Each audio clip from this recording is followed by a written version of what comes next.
Hey, salut à toi, bienvenue à ICF Lausanne, salut bande de briques. Et oui, parce que si vous étiez là dimanche passé, vous vous rappelez que vous étiez des pierres vivantes. C'est vous l'édifice, c'est toi l'édifice. Et on est dans cette série L'Église en chantier où on se prépare à la suite de ce que Dieu a pour nous en tant qu'Église. Et on sait que notre temps ici, dans ce local, va prendre fin, mais que Dieu a une suite pour nous.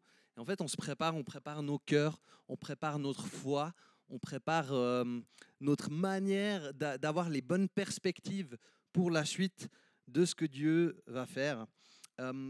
Et aujourd'hui, j'ai envie de vous proposer, si vous arrivez à vous donner cette place-là, c'est de rêver un peu.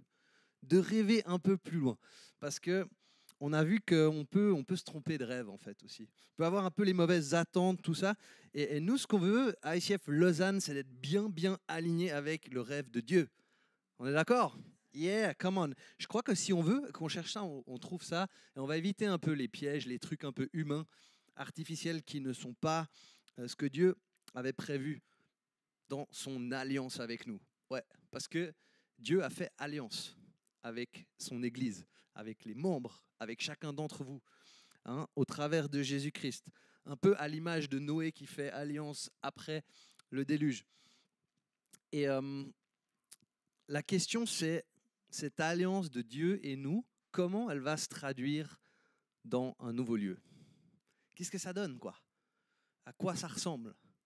Alors, on le vit déjà ici, c'est cool, mais beaucoup de choses sont peut-être automatiques.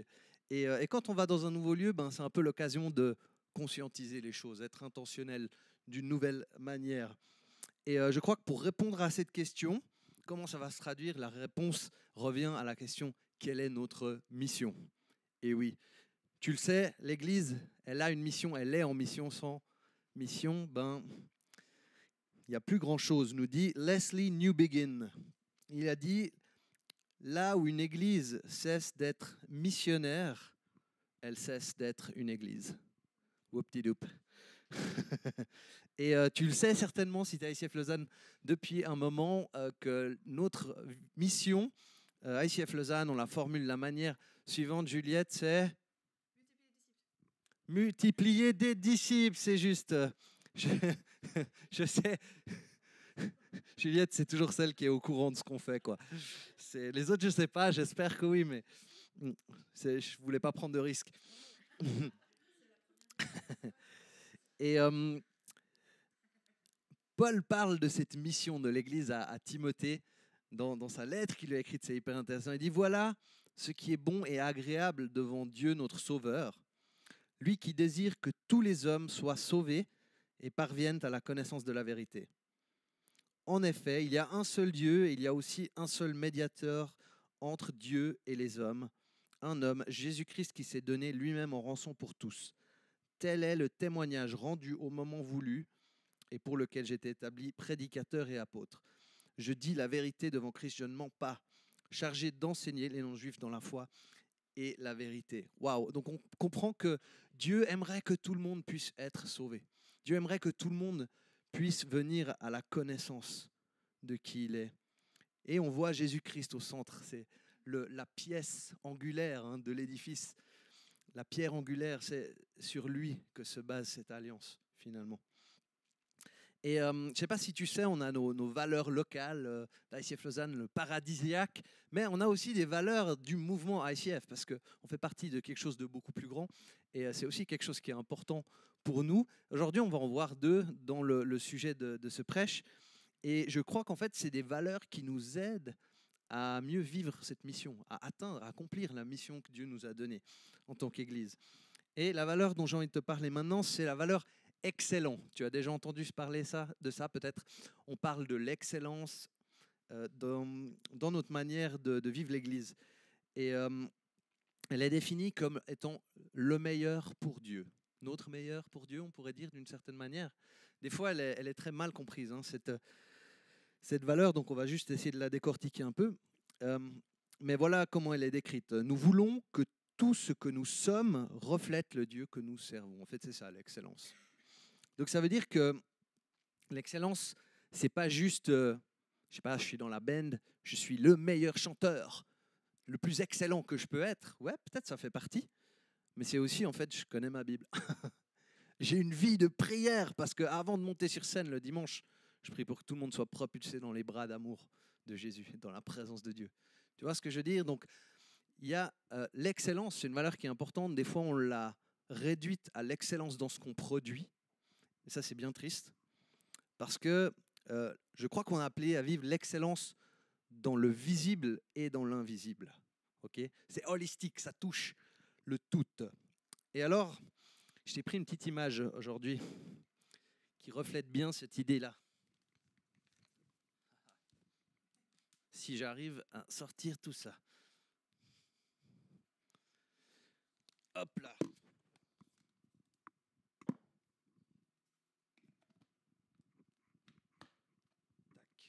L'excellence dans les illustrations, le déploiement des illustrations.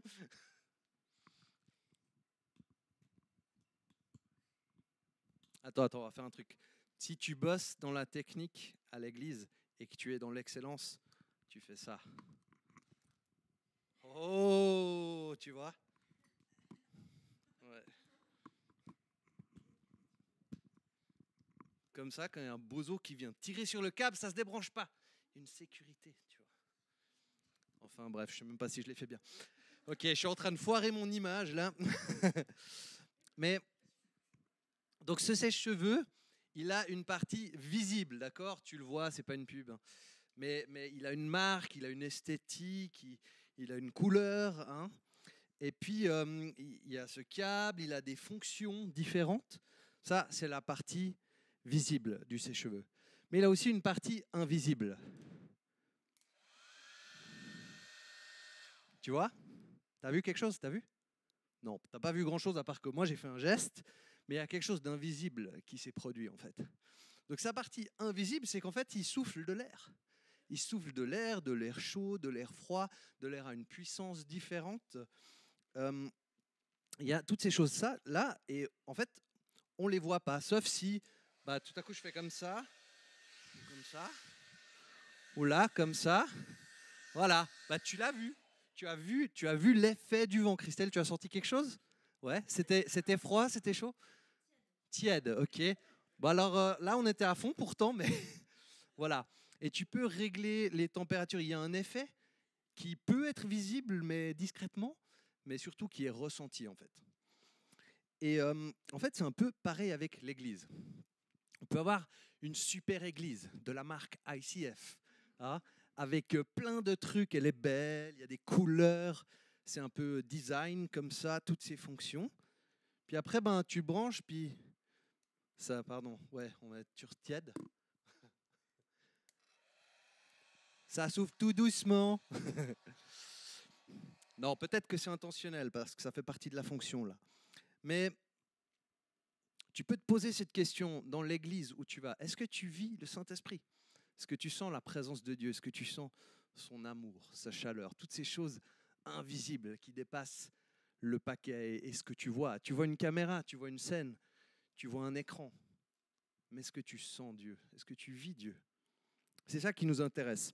Et Jésus a parlé aux pharisiens, j'en ai parlé la dernière fois dans Matthieu 23, il leur dit: quel malheur pour vous, scribes et pharisiens hypocrites. Vous ressemblez à des sépulcres blanchis qui paraissent beaux en dehors et qui au-dedans sont pleins d'ossements de mort et de toute espèce d'impureté.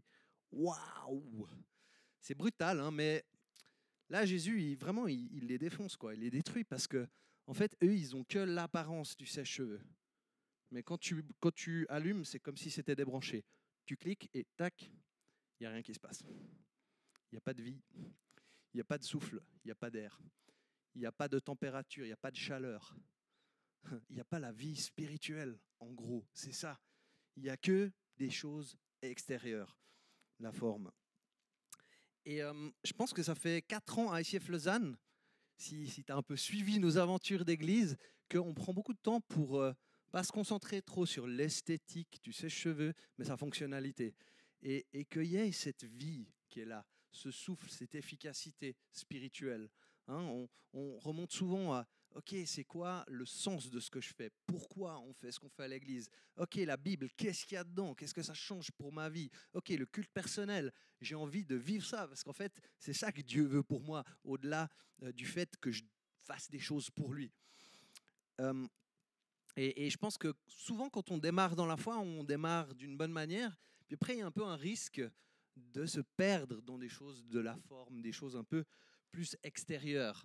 Et c'est ce que Paul reprochait à l'église des Galates. Il leur a passé un bon coup de savon, en gros, parce qu'en fait, ils ont commencé avec la vie de l'esprit, la grâce, tout ça. Et puis après, ils se sont perdus dans des trucs religieux, des trucs de forme, des trucs un peu légalistes. Voilà ce qu'il leur dit. Êtes-vous donc stupides à ce point? Il est sympa, Paul. Hein. C'est pas moi qui, je vous le dis pas là. C'est voilà, à chacun de prendre ce qu'il doit. Euh, mais c'est un avertissement pour tout le monde, moi compris. Après avoir commencé par l'esprit, allez-vous maintenant achever par la chair. Ah, ah. N'oublions jamais que l'invisible est toujours plus important que le visible. Avec Dieu, Dieu lui-même est invisible, d'accord? Donc c'est même la preuve de cette question-là. Dieu regarde à notre cœur, pas à notre... Notre corps est important pour lui, mais ce qui compte vraiment, c'est le cœur. Et je crois que si on va être une église en mission, ce qu'on a envie, dans notre lieu de célébration, c'est un endroit où les gens peuvent vraiment rencontrer Dieu. Un endroit où ils peuvent vraiment rencontrer Jésus. Et donc pour ça, on a une double mission. C'est la mission du visible. Ça compte quand même, hein, parce que si le truc il est tellement laid et éclaté, on va peut-être même pas l'essayer, hein, tellement qu'on ne croit pas qu'il peut se passer quelque chose. Mais il y a aussi l'invisible. Et l'invisible, ça fait du bien. Je te garantis, quand tu as froid et que tu as de l'air chaud qui arrive, c'est agréable. Hein, Flavien? quand quand, quand tu as les cheveux mouillés et que tu as besoin que ce soit sec pour aller bosser, tu veux que ça marche, quoi. Ok? Donc l'invisible est vraiment important. On a une double mission, le visible et l'invisible. Dans le visible, il y a cette idée qu'on veut élever le nom de Jésus. Et moi, je rêve dans un prochain endroit que ce soit spectaculaire. Nos sets de louanges, notre scène, peut-être tout ce qui est visuel, déco, artistique, parce qu'en fait, Jésus mérite notre créativité, il mérite qu'on élève son nom d'une manière qui est belle, qui est visible, qui est grandiose. Hein. Il est la lumière, donc on veut le montrer aussi dans notre manière de faire ça. Je pense que le visible, c'est un endroit où il y a du fun, c'est où il y a de l'animation, des gens qui viennent, peut-être des foules. C'est Dans le visible, il y a aussi cette question d'une église qui a un style dans l'air du temps. On parle le langage d'aujourd'hui, on s'habille comme les gens peut-être auxquels on s'adresse. On essaie de ne pas être coincé 30 ans dans le passé, si possible. Ça, il faut toujours surveiller parce qu'on a tendance à le faire. Et ça, il y a aussi une valeur dans le mouvement ICF qui est autour de ça. Tu la connais peut-être aussi, c'est la valeur pertinent. Euh, Pertinent, elle est définie comme étant une église dans l'air du temps. C'est ce qu'on veut être. C'est, je crois, ce que Jésus a fait, ce que Paul a fait. Il s'est rendu tout à tous pour rejoindre les gens avec son message, avec l'amour de Dieu. Et donc, cette valeur pertinente, elle est définie comme si nous aimons adresser les questions de notre temps pour y trouver des réponses pertinentes. C'est pourquoi nous nous demandons constamment à quoi doit ressembler l'Église pour rejoindre les gens. Donc ça touche à la manière d'amener le contenu, de l'aborder, ça touche à la forme aussi. Mais on a aussi toute cette réalité invisible de l'Église, qui est hyper importante, qui est plus importante que le reste.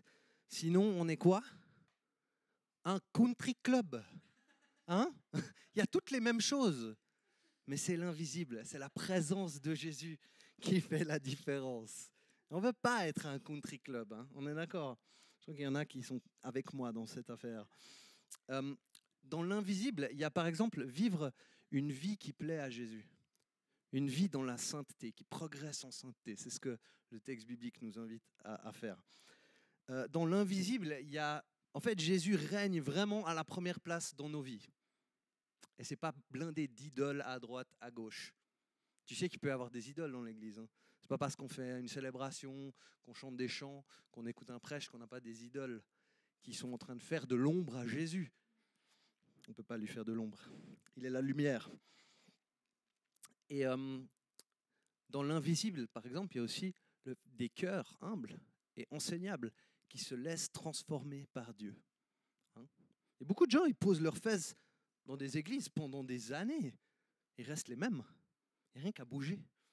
Hein. Tu vois, c'est une question de cœur. Il y a quelque chose d'important. Une église où quoi, il y a plein d'esprits qui règnent, des esprits mauvais de ce monde, où quand tu viens ici, tu sens que dans la louange, le Saint-Esprit est présent. C'est l'Esprit de Dieu qui règne. Ça, c'est l'invisible. C'est ce vent chaud, agréable, que si tu n'as pas, tu n'as rien. Ajit Fernando, c'est un théologien sri-lankais qui est connu pour son engagement dans le ministère missionnaire et puis la formation de leaders chrétiens en Asie. Voilà, il a bossé pour Jeunesse pour Christ. Et puis, apparemment, c'est une voix influente sur l'enjeu de la fidélité biblique en lien avec la contextualisation. Deux questions vraiment intéressantes. Et Ajit nous a donné la phrase puissante suivante. Dit, un missionnaire efficace est celui qui construit un pont entre la culture et la croix, sans jamais remplacer la croix par le pont. Tu vois le truc? Des fois, le moyen devient le but, et là, on a perdu. Ou alors, on pourrait dire peut-être qu'il fait un pont entre la culture et la croix, sans jamais laisser la culture envahir la croix. C'est plutôt l'inverse, c'est la croix qui envahit la culture. Et il y a un enjeu autour de ça. Ça peut être délicat. C'est pour ça que je trouvais cool la manière dont c'est présenté sur le site web d'ICF Zurich. Ils ont mis un verset, ils ont mis toute une rubrique sur comment ils veulent, en tant que staff aussi de l'Église, vivre cette question-là, rester pertinent dans leur saveur des choses de Dieu, en fait, dans ce qu'ils amènent. Tu vois ça, le verset, c'est Hébreux 12, versets 1 à 2. Dit, « Nous donc aussi, puisque nous sommes entourés d'une si grande nuée de témoins, rejetons tout fardeau et le péché qui nous enveloppe si facilement, et courons avec persévérance l'épreuve qui nous est proposée. Faisons-le en gardant les regards sur Jésus, qui fait naître la foi et la mène à la perfection. En échange de la joie qui lui était réservée, il a souffert la croix en méprisant la honte qui s'y attachait, et il s'est assis à la droite du trône de Dieu. » Waouh! Si on veut être pertinent en tant qu'Église, on doit aussi être pertinent dans notre lifestyle, notre manière de souhaiter vivre sa sainteté. Tu vois, on a chanté ce chant tout à l'heure. Tu es saint, toi le Dieu qui est saint, 3 fois saint, la Bible nous dit. On est appelé à être comme lui. Et ça, c'est la bonne nouvelle de sa grâce, mais pas la version cheap. La bonne nouvelle de sa grâce, c'est qu'il te donne cette sainteté aujourd'hui, comme ça, par la foi en Jésus-Christ. Mais c'est quelque chose qui est amené à se déployer dans ta vie, dans ta semaine, dans tes actes, dans ton quotidien. Une liberté plus grande toujours. Et ça, c'est tellement important qu'on l'ait bien en vue. Parce qu'en réalité, le plus grand cadeau de Dieu pour nous, tu sais ce que c'est? C'est ça, c'est sa sainteté. En fait, c'est ça, ça règle tout. Ça règle l'accès au Père, ça règle ta manière de pouvoir vivre une vie bénie sur cette terre. Henri Blocher, qui est un théologien plutôt régional, du coup, de la région de Vaux-sur-Seine, sauf erreur, a dit « L'Évangile n'est pas un message à adapter, mais une vérité à incarner. » Tu vois, on n'est pas là juste pour dire des belles choses dans nos célébrations depuis la scène ou chanter des belles paroles. On veut vivre la foi, on veut vivre la vie que les premiers disciples ont vécue, on veut vivre le Saint-Esprit, la prière, la parole de Dieu, toutes ces choses-là, c'est incroyable. Et dans l'histoire de Noé qu'on a un petit peu vu, arrive ce moment de l'alliance où Dieu donne à Noé le signe de l'arc-en-ciel. C'est génial, ce symbole de l'alliance que Dieu donne à Noé. Et en fait, ce symbole, il représente justement l'éradication du mal et une vie dans la sainteté, dans la justice de Dieu. C'est marrant qu'il ait été repris aujourd'hui par certains comme plutôt un symbole de l'inverse total, de décadence, de dépravation. Mais en fait, ce n'est pas ça, l'arc-en-ciel. Le message de l'arc-en-ciel, c'est l'alliance de Dieu et des hommes dans sa sainteté. Ouh, preach it. Tu sais, des fois, il faut un peu rétablir des choses que le monde prend, déforme et communique à outrance, mais qui est juste mensonger, destructeur pour tellement de vies.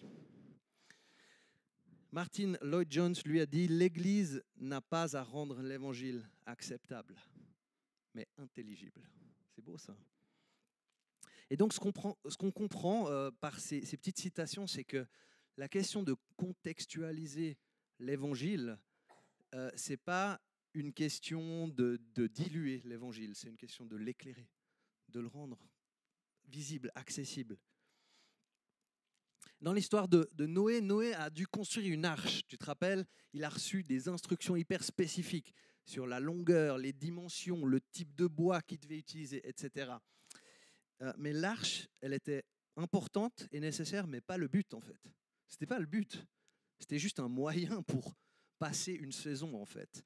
Et ensuite pouvoir entrer dans le vrai but, l'alliance avec Dieu, la vie avec lui sur cette terre.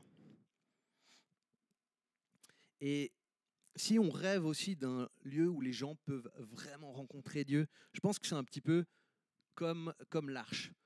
On a envie d'être à l'écoute de Dieu sur à quoi il doit ressembler, comment on doit faire les choses. Ça va faire une différence, c'est vraiment important. Mais toutes ces questions-là ne sont pas le but final. Le but, c'est l'alliance avec Dieu. Le but, je dirais même, c'est que je vais aller un pas plus loin que juste pouvoir rencontrer Dieu, mais c'est que chacun puisse être amené à la repentance. En fait, c'est ça le but de l'Église. Un endroit où on se détourne du péché, du mal, pour cheminer dans la vie nouvelle avec Dieu, avec Jésus-Christ. Et ça, c'est incroyable. C'est incroyable parce que la sainteté de Dieu, c'est pas un truc bizarre, oh la sainteté, je dois être saint. Non, c'est le truc le plus cool que tu as jamais imaginé dans ta vie. C'est un cadeau. Tu le sais, le péché, c'est de la... T'es là, mince, je culpabilise, j'ai honte. En fait, ça produit rien de positif dans ma vie. Il n'y a rien qui s'est construit. Je me fais accuser de part et d'autre. Ah tiens, mon autorité, elle a complètement disparu. J'ai pas d'assurance. Dieu, il veut pas ça pour toi. Il veut que tu te sentes bien dans la sainteté de Dieu, mais tu as un kiff qu'aucune drogue dans le monde ne peut t'offrir. Tu veux ça? Tu l'as. C'est ce que Jésus t'offre à la croix. Et pour ça, la repentance, c'est le passage de je sors du truc pourri qui me détruit, je passe au truc incroyable qui me bénit. Oui, il y a un combat, oui, il y a une tension là-dedans. Mais la repentance permet de faire ce pont, on va dire. 2 Pierre 3,9 dit « Le Seigneur ne tarde pas dans l'accomplissement de la promesse, comme certains le pensent. Au contraire, il fait preuve de patience envers nous, voulant qu'aucun ne périsse, mais que tous parviennent à la repentance. » C'est le but de Dieu pour nos vies. Qu'on soit sauvés, qu'on puisse se détourner du mal, se repentir. Et pour moi, quand je suis arrivé à ICF Genève à l'époque, à 19 ans, j'étais loin de Dieu, tout ça, et la forme, leur manière de faire l'église, dans un style moderne et light, plein de jeunes, un langage que je comprenais, ça m'a vraiment rejoint. Ça m'a vraiment fait du bien. Et pour moi, c'était... Là, il y avait quelque chose d'essentiel pour mon salut, pour moi de retrouver Dieu, en fait. Mais dans ce contexte, il y avait aussi la foi qui était amenée, l'évangile, la bonne nouvelle, le message biblique, d'une manière que j'ai pu être rejoint avec ça. Et c'est ça que je garde des années après. C'est d'une valeur inestimable. Et j'ai vu beaucoup de gens venir des fois à l'église pour un temps et s'arrêter à la surface, quoi. S'arrêter à la forme. Ah ouais, c'est cool, il y a des gens sympas, il y a des projets. Et passer à côté de cette bonne nouvelle de la sainteté de Dieu pour nos vies. Quand on chante « Dieu, tu es saint », c'est une bonne nouvelle parce qu'on chante aussi que parce que tu es saint, nous, tu partages cette sainteté avec nous. On en bénéficie, on en est les récipients même. Et donc, ce rêve d'une salle de célébration qui m'inspire, c'est qu'on élève Jésus en grand, de manière visible, avec les meilleurs moyens techniques, avec la meilleure louange qu'on peut produire, avec des choses qui chopent le regard, où tu dis « Oh, waouh, qu'est-ce qu'ils ont fait là ?» Bah ouais, bah c'est pour Jésus. C'est pour Jésus, tu le vois, tu as le signe visible, tu sais, de ce vent. Je rêve d'un endroit pour les kids qui est l'endroit le plus cool qu'on puisse imaginer de la planète pour eux. Moi, je n'aimais pas aller à l'église quand j'étais gamin, je m'ennuyais. Je souhaite le truc Disneyland pour les kids, quoi. Mais avec des bonnes valeurs. Plus que ça, avec Dieu qui prépare leur vie et leur avenir. Je rêve des lieux vraiment conviviaux, où c'est agréable d'être là pour boire un verre entre amis, pour manger un morceau, peut-être pour des mamans de se retrouver et prendre un café. Je pense qu'on peut offrir un truc hallucinant. Et là, l'extérieur, il est vraiment important parce qu'il montre notre cœur pour rejoindre les gens, pour les aimer, pour notre manière d'élever Jésus publiquement. Mais je rêve aussi d'un endroit où il y a une atmosphère spirituelle, que quand tu rentres, tu rencontres Dieu. Et quand tu sors, tu dis, waouh, j'ai rencontré Dieu. Il m'a parlé, il a agi dans ma vie. Il a produit quelque chose en moi. Et je progresse à sa ressemblance, à son image, un peu plus dans la sainteté. Ce qu'on veut, c'est de vivre l'excellence dans le visible et dans l'invisible. Et je crois que si on fait ça, on va avoir un grand impact. Et on va continuer à rejoindre des personnes avec l'amour de Dieu pour leur vie et cette personne de Jésus-Christ à la croix, crucifiée pour eux. Alors je te propose, pour le temps de face-to-face, qu'on prie ensemble. Et tu peux te lever et on va prier. Tu peux prier en lien avec ces deux valeurs du mouvement, excellent et pertinent. Parce qu'on veut être pertinent pour rejoindre les gens, être une église dans l'air du temps. Et donc on va faire un premier moment de prière, c'est pour l'invisible, tout le spirituel qui est derrière. Si on n'a pas ça, on est comme les pharisiens, c'est du flan, ça sert à rien. Ensuite on prend un temps de prière pour l'extérieur, parce que dans notre manière d'être visible, de communiquer les choses, on a envie d'être vraiment pertinent. Et puis finalement le but de tout ça, un lieu où les gens peuvent rencontrer Dieu, être amenés à la repentance, recevoir ce cadeau de sainteté. Alors tu es avec moi pour faire bouger ça dans l'invisible maintenant. Je te garantis que ces prières, ça c'est l'invisible, mais il y a un grand effet là-dedans. Alors crois que tu vas recevoir ce que tu demandes maintenant. Tu es prêt? Allez, on prie pour tout ce qui fait qu'on est une église et pas un country club. C'est parti. Jésus, merci parce que tu es au milieu de nous.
parce qu'il y a ces choses dans l'invisible, on est en mission avec toi.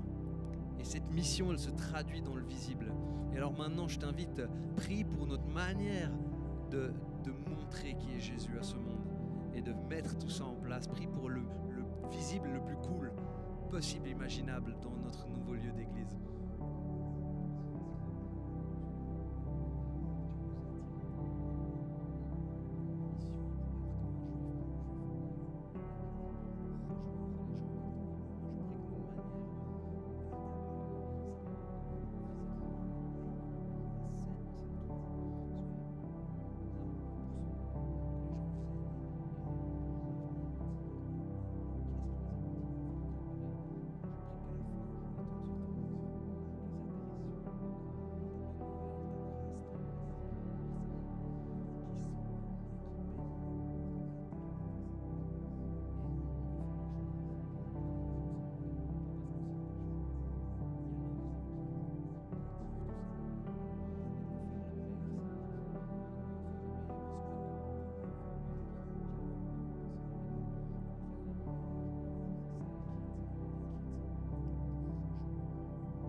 Et on prie encore maintenant pour cette réalité d'une rencontre que les gens peuvent vivre avec Dieu. On prie que ces rencontres se multiplient et qu'il y en ait toujours plus et qu'on puisse offrir le cadre pour ça, le meilleur cadre visible et invisible. Alors vas-y maintenant encore, viens faire la différence pour toutes ces personnes qui vont rencontrer Dieu au travers de notre Église.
Merci Seigneur parce que tu es avec nous en tant qu'Église et tu as déjà utilisé notre Église pour bénir de nombreuses personnes, je le crois, je le sais et je crois que tu finiras ce que tu as commencé en nous et chaque jour tu nous aiguises un peu plus et tu nous équipes un peu plus pour accomplir notre mission d'amener toute personne à la repentance avec toi, à mettre leur foi en toi Jésus, à recevoir le cadeau de l'amour du Père, à recevoir le cadeau de ta justice, de ta sainteté pour leur vie, de ton pardon immérité, à recevoir le salut pour la vie éternelle, pour l'éternité. Et pour ça, on a envie de dire merci Seigneur, on sait que tu continues à nous aiguiser, nous rendre meilleurs dans le fait d'atteindre les gens de cette région, de cette ville de Lausanne, de chaque quartier, des endroits que tu nous mets à cœur, des personnes que tu nous mets à cœur. On prie Seigneur, attire-les à toi ici le dimanche. Attire-les dans nos groupes de maison, attire-les dans des relations et des discussions qui permettent de te présenter Jésus-Christ. Toi qui invites ces gens à t'aimer, à te suivre, à mettre leur foi en toi.